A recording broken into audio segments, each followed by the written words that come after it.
The sky above Greenland had too many falling stars. That was how it started.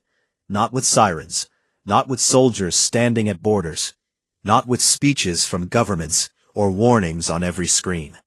It started with a young man named Marcus Webb, sitting inside a radar monitoring station on the edge of the world, eating a cold sandwich, watching a screen that was filling up with signals that had no business being there. He counted them. He stopped counting at 400. He picked up the phone. Within 11 minutes, every major defense network on Earth knew. Within 20, the United Nations Emergency Operations Center in Geneva was fully staffed. Every screen on every wall was lit. Every chair had a body in it, and every body was very still, doing the thing trained people do when the news is bad enough. They get quiet, and they get focused, and they stop blinking as much as they normally would. Commander Sarah Vasquez stood at the center of the room and did not move. She was 44 years old. She had served in 3 wars on 2 continents and had come home from all of them by doing one thing consistently. She stayed calm when everyone around her was not. She had a way of looking at catastrophe the way a mechanic looks at a broken engine. Not with fear, but with the patient, steady belief that there is always a reason something stopped working, and reasons can be found. Right now she was looking at 10,000 descending objects spread across 6 continents, and she was very, very calm. "Atmospheric entry confirmed," said the officer to her left. His voice was tight. "They are not slowing down." "They are slowing down," Vasquez said, "just not for us." The objects were drop pods.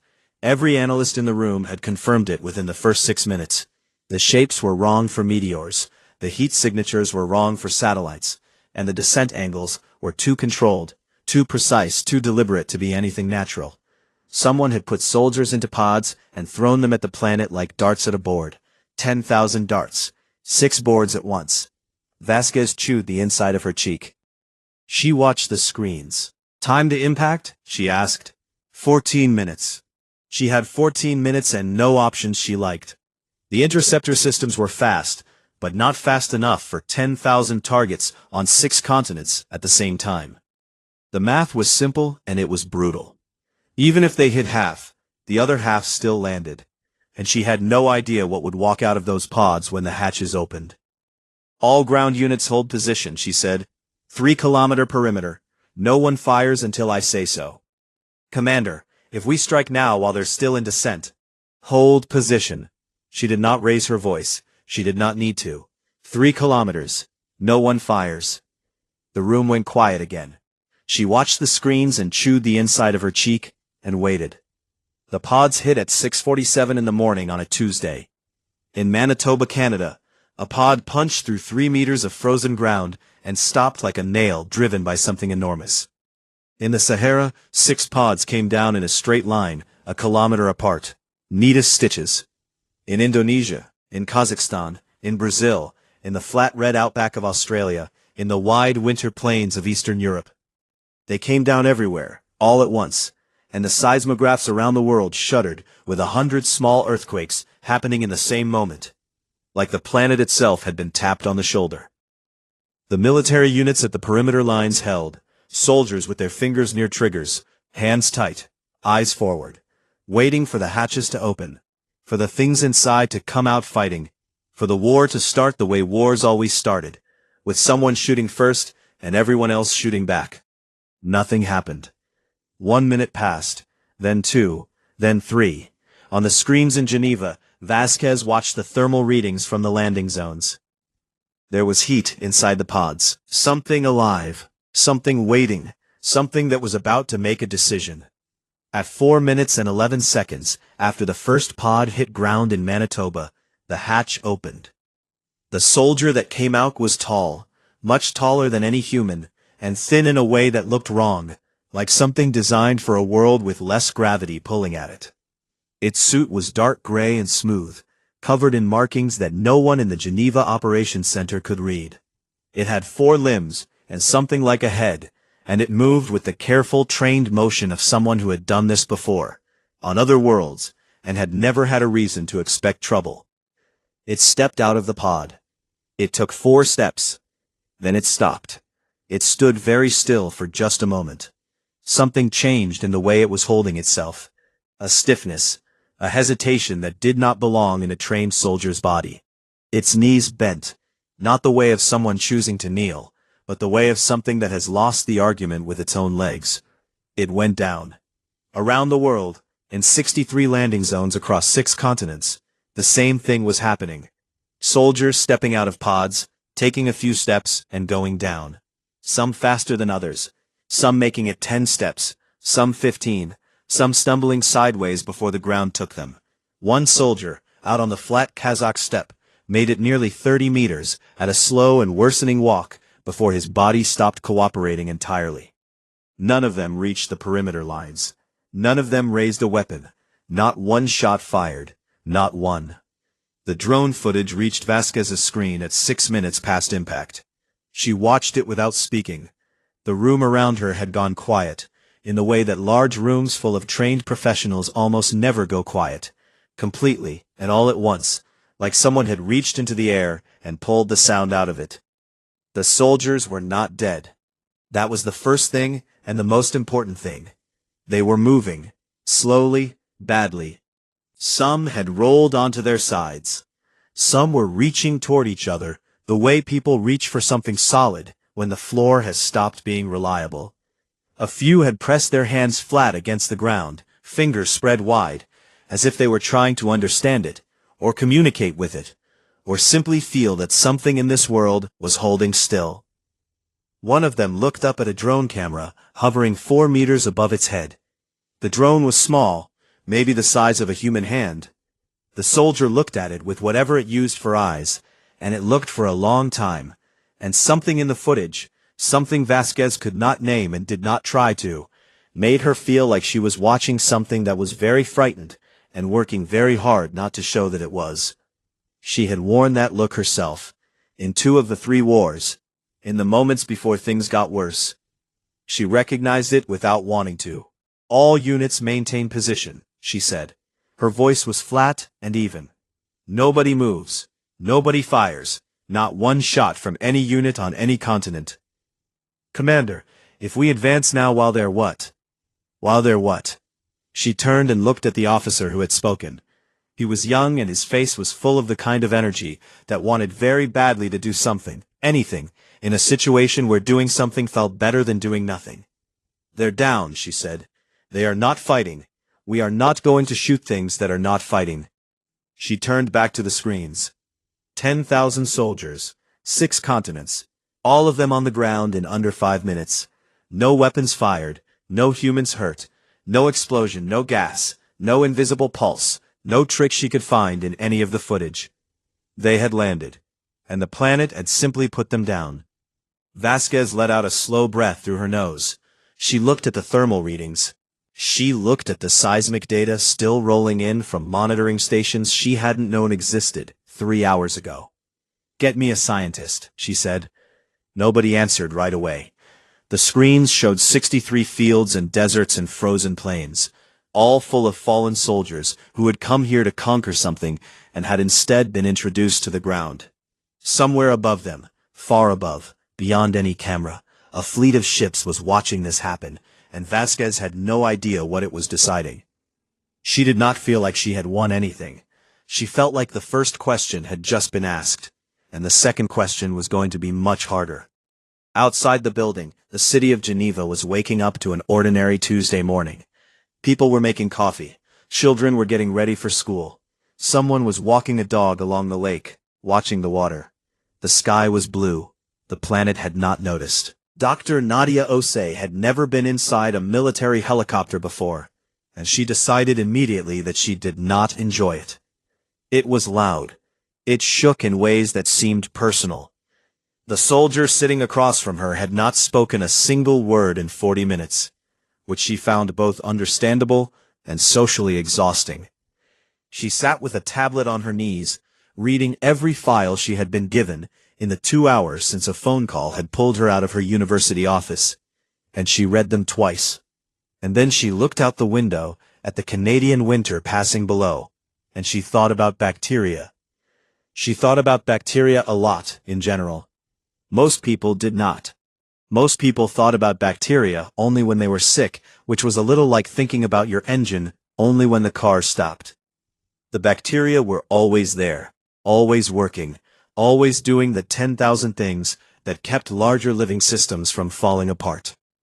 Dr. Osei had spent 15 years studying what happened when living things from one environment were placed into another. What changed, what failed, what the body did when it met a world it had not been built for. She had theories, landing in that helicopter. She was not yet ready to say them out loud. The military had set up a perimeter around the Manitoba landing site that was 3 kilometers in every direction. And inside that perimeter was a quieter perimeter of science people in white suits. And inside that was the cornfield. 64 alien soldiers in a cornfield. The corn was dead and brown, the stalks brittle in the January cold. And the soldiers were lying or sitting among them in various positions that all communicated the same thing. They had gone down, and they had not been able to get back up. Some were conscious. Some turned their heads slowly as Dr. Osei walked past in her biohazard suit, tracking her movement with whatever they had for eyes. A few reached out one arm weakly toward nothing in particular. "Don't touch the suits," said the soldier walking behind her. "Command's orders." "I wasn't going to," Osei said. She walked slowly. She catalogued the way a scientist catalogues, without conclusions yet, only observations, building up a picture, one careful piece at a time. The suits the alien soldiers wore were extraordinary pieces of engineering. She could see that clearly, even from a distance. Every seal was perfect. The material was smooth and without gaps. Whoever had made these suits had built them for an environment with specific conditions, specific pressure, specific temperature, specific atmospheric content, and had built them very, very well. And yet, the suits had not been enough. "The seals are intact," said Dr. Yusuf, one of Osei's colleagues, walking up beside her with his own tablet, and a look on his face like he had just found something under a rock that surprised him. "We've checked 6 of them remotely. No breaches, no cracks. Whatever got in, it didn't come through a hole." Osei stopped walking. She looked at the nearest soldier. It was lying on its back, hands flat on the frozen ground. Its breathing, if the motion of its chest was breathing, was slow and labored. Its suit was indeed sealed.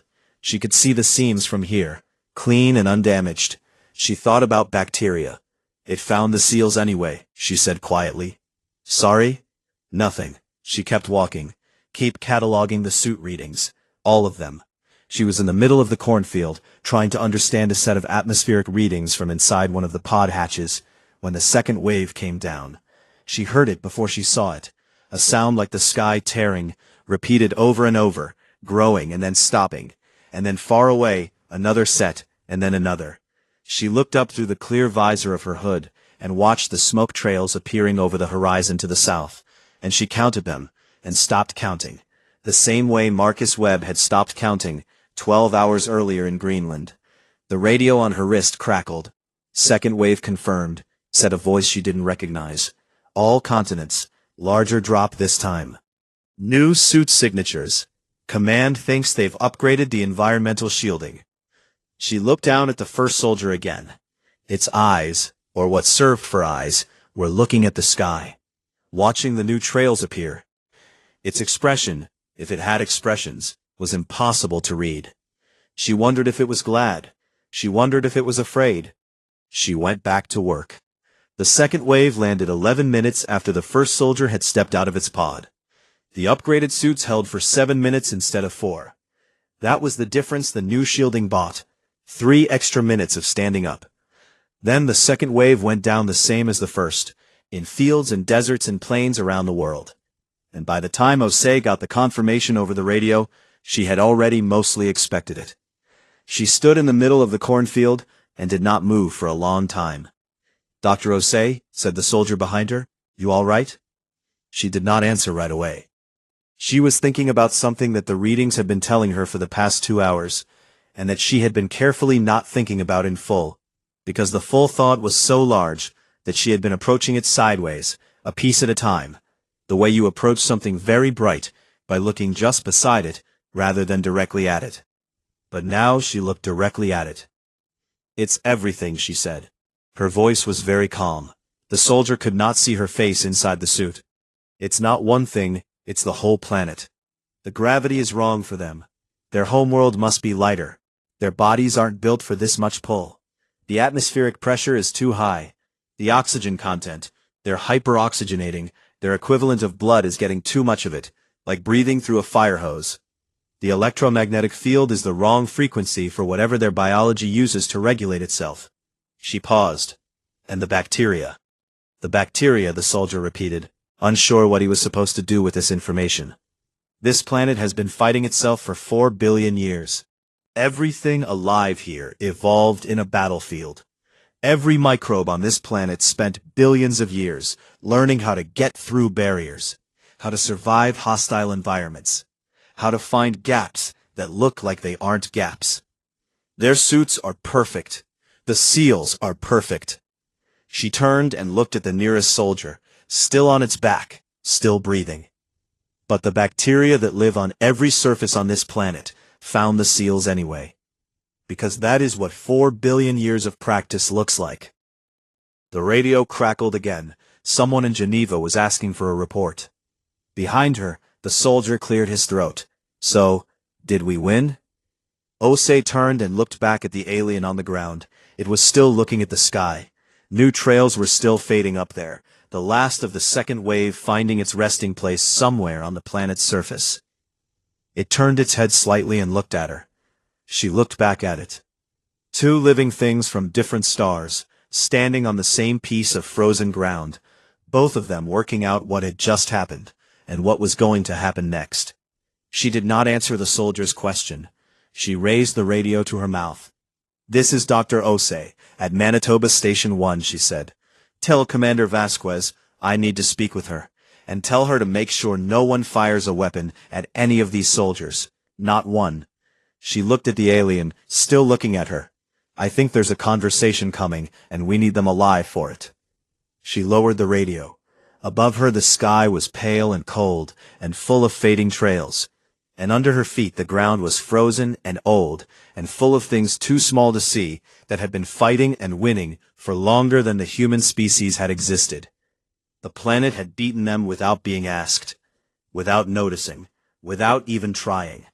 Osei looked at the alien on the ground, and the alien looked at her, and for just a moment, standing in a dead cornfield in the middle of a Canadian winter, she felt something she could not name. It was not triumph. It was not fear. It was something much older and much stranger. It was the feeling of understanding something enormous. She started walking back toward the medical tent. She had a great deal of work to do. It took 6 hours to build a language. Not a full language. No one was naive enough to think 6 hours could do that. But a bridge. A mathematical scaffold made of numbers and tones and repeated signals that meant, "I am here. I hear you. I am trying to understand what you are saying." Mathematics first, because mathematics is the same everywhere. Then geometry. Then the slow, careful work of building a shared code, word by word, signal by signal, with a species that had never spoken to a human being before.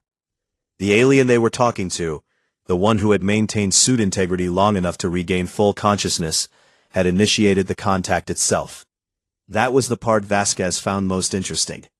She was sitting in a room that had been stripped of everything except 2 chairs, a table, a translation terminal, and 6 cameras pointing at everything from every angle. She was wearing a clean uniform and her face was neutral. Across the table from her, separated by a sheet of clear reinforced glass, was a figure in a dark suit with a speaker mounted on the outside of the helmet. The speaker crackled and produced sounds that the terminal below it processed, compared against 6 hours of data, and turned into words. The words were not perfect, but they were close enough. "You are the decision maker," the voice said. It was flat and careful, precise in the way of someone choosing each word on purpose. "I am told you are the decision maker." "One of them," Vasquez said. "Close enough." "I am row 7th. My function is ambassador. I was assigned this function before the drop, in the event that direct contact was required." A pause. The suit speaker produced a small static sound that the terminal flagged as unknown, not language, something else. Direct contact was not expected to be required. I imagine not, Vasquez said. Dr. Osei sat in the chair beside her, a tablet on her knee, saying nothing yet. She was watching the alien the way she had watched it in the cornfield, carefully, entirely, filing everything. Vasquez had asked her to come, because she was the only person in the building who had spent time in the field with these soldiers, and because she had a quality Vasquez valued above most things. She listened before she spoke. I will be honest with you, Row 7 said. Please. I am not certain how much time I have. The suit is functioning. But the suit was not designed for extended exposure to this environment, and extended exposure is what I have now received. Another pause. The alien's suited hands, resting on the table, did not move. I wish to make use of the time I have. Vasquez looked at the alien. It looked back at her through the glass. Then let's talk, she said. Row 7 talked. It talked about the Voketh Empire, the way you talk about a thing that simply exists. Not with pride, not with apology, just with facts. The empire had been expanding for 300 years. It had absorbed 41 worlds. The method was always the same. Send the fleet, drop the ground force, demonstrate the mathematics of resistance versus submission. Show the population of the target world that fighting was more expensive than cooperation. Wait for the calculation to complete. Accept the result. It had always worked. Because civilizations are rational, Row 7 said. Rational things calculate. When the cost of fighting is higher than the cost of yielding, rational things yield. This is not cruelty. This is logic applied to population management. And how does that usually go? Osei asked. It was the first thing she had said. For the populations. The alien was quiet for a moment. Differently for each world, it said. Resources are extracted. Governance is restructured. The population continues. It is not destruction, it is reorganization. Under your control, under the Empire's administration. Osei nodded slowly and wrote something on her tablet. Vasquez leaned forward slightly. You studied us before you came. Extensively. Our weapons. Your weapons, your military capacity, your command structures, your communication networks, your nuclear capability, your orbital defense systems, which are minimal. The alien's hands moved slightly on the table, a small adjustment, barely visible. Your species has significant capacity for violence, but it is mostly directed at itself. We assess the probability of effective unified resistance at 11%. That seems low, Vasquez said. Your history suggested it, Row 7 said. We did not say it without basis. Vasquez did not argue with that. She had read enough human history to understand why 11% sounded reasonable to an outside observer. She chewed the inside of her cheek and kept her face neutral. You studied our weapons, Osei said again, more quietly this time. She was looking at the alien with an expression Vasquez had learned to read in the past 24 hours. That outward stillness that meant something large was moving around inside. You should have studied our dirt. The suit's speaker produced a sound. The translation terminal flagged it as unknown vocalization, possible involuntary, possibly analogous to human laughter. Vasquez and Osei looked at each other. They decided it was laughter. How many ships? Vasquez asked. She asked it the way she asked most important questions, in the middle of another thought, without build-up, without signaling that it was the question she had been building toward for 40 minutes. It was a technique she had learned a long time ago in a room not unlike this one, with people who were not aliens, but who had still not wanted to tell her the truth. Row 7 went still. The hands on the table stopped moving. In reserve, Vasquez said. In orbit. How many? The silence lasted long enough that Osei stopped writing. 412, Row 7 said. Nobody in the room spoke for a moment. Vasquez kept her face completely neutral. Beside her, Osei set her tablet down very gently on the table. The way you set something down when your hands need a moment to be empty. 412 ships. The Empire, Row 7 continued, and its voice had changed slightly. Still precise, still careful, but carrying something now that had not been there before. Does not accept the word no. No is a beginning position. No is the start of a calculation. The Empire accepts only the word impossible. The suited hands pressed flat on the table. What has happened on this world is not impossible. It is expensive. It is an obstacle. But the Empire has resources. The Empire has time. And the Empire has 412 ships that have not yet been asked to do anything. Vasquez looked at the alien through the glass. The alien looked back at her. "Why are you telling me this?" she asked. The alien did not answer immediately. When it did, the voice was quieter, not softer, quieter. The distinction, Vasquez had learned, mattered. "Because I have been to 41 worlds," Row 7 said.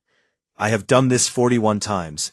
I have had this conversation, or something near enough to this conversation, on every one of them." A pause. "This is the first time the ground force went down before the first shot was fired.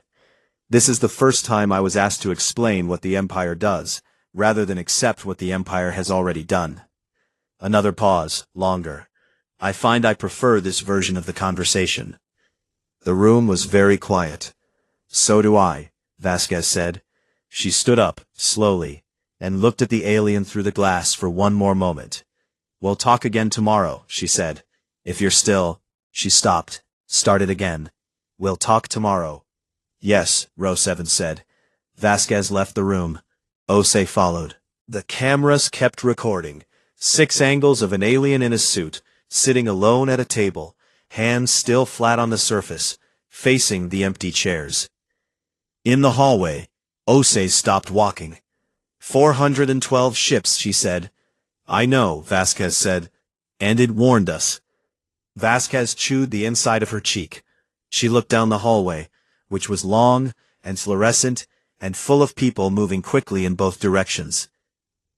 She thought about the alien in that room, slowly losing ground to a planet it had not been built for, choosing to spend the time it had left saying the thing that nobody else in its fleet would have said. "It did," she said. She started walking again. "Find me a room with a whiteboard," she said.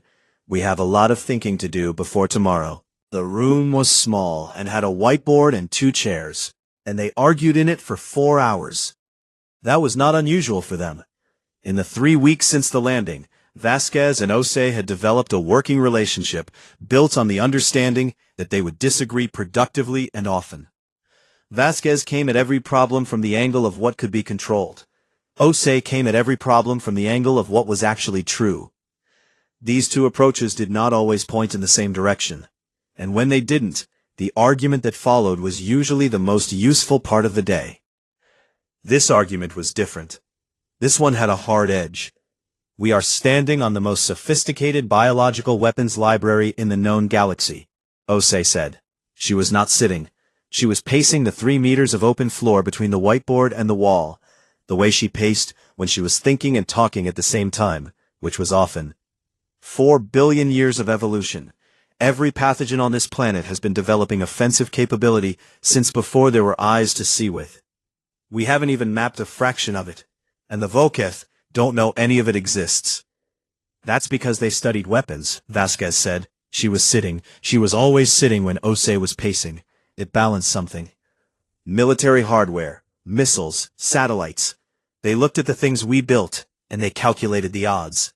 "Exactly. They don't know what the planet itself can do." Osei stopped pacing and turned. "We could package this. Targeted microbial packages, adapted delivery systems. They've already shown us their suits can't keep Earth biology out indefinitely. We send something up.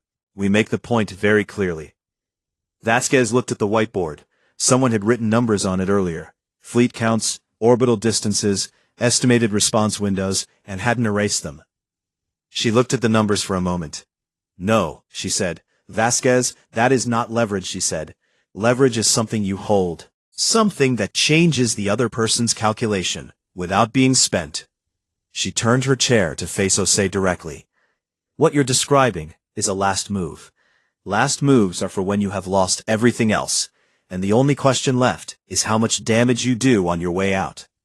We are not at that point." We have 412 ships above our heads. I know. Those ships can glass this surface from orbit without putting a single soldier on the ground. I know. If they do that, none of it matters. Not the science, not the biology, not the bacteria, not any of it. There is nothing left to negotiate with. I know, Vasquez said for the third time. Her voice had not changed. It was still flat, still even, still carrying that quality she had that made you feel the calm was structural rather than performed. Something built into the walls of her, not painted on. Which is why we are not going to provoke them into doing it. Osei sat down finally. She put her elbows on her knees and her hands over her face for a moment. Not out of despair, but out of the need to think without anything external interfering. Then what? She said. Vasquez picked up her radio. The broadcast went out on all frequencies that the Volcat fleet had used to communicate. The translation team had worked out the correct encoding in the first 48 hours. Vasquez had written the message herself and read it to the team twice to make sure nothing was lost in the translation. It was simple. It was deliberate. It was short. We have not fired a single shot. Your soldiers are alive. We have given them medical care. You may send ships to retrieve them. We will not interfere. Send no more soldiers to the surface. You cannot survive this world. She waited. The fleet's response came 70 minutes later. One signal. Clean and direct. The voice that came through the translation terminal was not Row 7's voice. It was someone else. Someone further away. Someone above all of this. Someone who had been watching everything from a high orbit, with the patience of a thing that had done this 41 times, and expected to do it many more. The translation terminal produced the words one by one, and the room went quieter with each one. We will remove the surface from orbit. No soldiers required. The planet is still useful, without its current occupants. Vasquez did not react. The room around her reacted. A sharp intake of breath from the communications officer. A very quiet sound from the analyst near the door.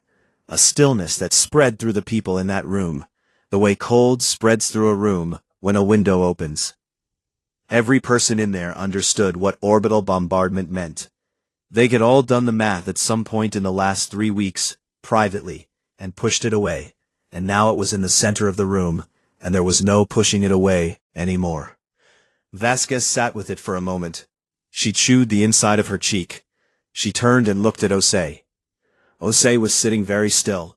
She was looking back at Vasquez with an expression that was hard to read all the way. Something complicated in it. Something that was working through the same large thought from several directions at once. They called it impossible, Osei said quietly. Row 7 said the Empire only accepts the word impossible. Yes, Vasquez said. We have to make this impossible. Not just expensive. Impossible. Yes, the biology. Osei's voice had changed. Not louder, clearer. The way a signal gets clear when the interference drops. Not as a weapon, as a demonstration. We show them what is here. All of it. The scope of it. 4 billion years of biological complexity that does not exist anywhere else they have been. We don't threaten to use it. We show them what they would be destroying. What they would be losing access to, permanently. Vasquez looked at her. They're an empire, Osei said. Empires want resources. Resources they cannot replace. She leaned forward. There is nothing in the known galaxy, by their own record of 41 worlds, that looks anything like Earth's biosphere. Nothing with this depth, nothing with this age, nothing with this density of complexity. Every pharmaceutical, every biological tool, every adaptive system they could ever want to study or use. It is all here, and if they glass the surface, it is gone. Every last piece of it. Gone forever. The room was quiet. Vasquez turned back to the communications console. Open the catalog, she said. Not as a threat, as a demonstration. In his sealed room down the corridor, Row 7th heard the next broadcast through the facility speaker system. His suit's translator processed it in real time. He listened to the whole thing. Then he sat still for a very long time. Then he asked the facility's staff, in the careful, precise way he asked for everything, for access to a text input terminal. They gave it to him after an hour of discussion that he could not hear. He opened the message Vasquez had composed and read it carefully, word by word. Then he began to make small changes. Not to the facts, not to the argument, to the tone. Small things that a human reader would not have noticed, but that a Voketh reader, a fleet admiral who had spent 300 years learning the difference between a civilization that was bluffing and a civilization that was not, would notice immediately. He worked slowly, because slowly was all he had left. Outside the window, the sky was dark and clear, and very full of stars, and somewhere up among them, 412 shits were waiting to hear something that would change their calculation. Osei worked for 36 hours without sleeping. She had done it before, in her first year of research, chasing a result that kept moving just out of reach. She had once gone 42 hours without lying down. She knew what it felt like, the way the edges of things went slightly soft after hour 20. The way the mind started to build bridges between ideas faster than usual, less carefully, some of the bridges sound and some of them not. And you had to be paying attention to know which was which. She was paying very close attention. The catalog she was building was not a weapon, and not a report, and not quite anything that had a name yet. It was a map of 4 billion years of biological history, compressed into something a different species could understand, annotated with what each piece of it could do, and what it would mean to lose it. She started with the prokaryotes, the oldest things, the single-celled organisms that had existed on this planet for 3.5 billion years, that had shaped the atmosphere into something breathable, that had developed every fundamental biological trick that every complex living thing on Earth still used today. She described them in the simplest terms she could, with the translation team working alongside her to make sure the language crossed correctly. Then the fungi, then the plants, then the cascade of animal life, the 6 mass extinctions that had each destroyed the majority of existing species, and each been followed by an explosion of new ones, life rebuilding itself from whatever survived, stranger and more complex each time. She documented the immune systems that had evolved to fight things that did not yet exist, the bacteria that had developed ways to dismantle materials that had only been invented 10 years ago, the organisms in deep ocean trenches that lived without sunlight in conditions that would destroy most things, thriving, endlessly adapting, endlessly finding ways to exist in environments that should have been impossible. 41 worlds, Row 7th had said.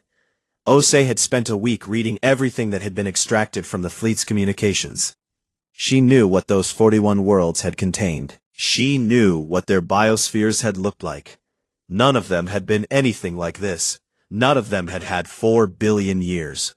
Vasquez wrote the message. She wrote it in her own office at 2 a.m, with a cup of cold coffee on the desk and the lights low. And she wrote it the same way she had always written the things that mattered most. Slowly, without looking for the elegant phrase, just the clear one. She had never trusted elegant phrases. Elegant phrases were for people who cared more about how something sounded than what it did. She wanted this message to do something very specific. She wanted it to change a calculation. She wrote, "You cannot invade us. You can only end us. And if you end us, you lose access to the most sophisticated biological archive in this galaxy. 41 worlds, and none of them had 4 billion years of continuous biological development. We are not a prize to be taken. We are a library that has been writing itself for longer than your empire has existed. We are still writing, and once you close us, we are gone. There's no second copy. There's no other planet. There will never be another one like this."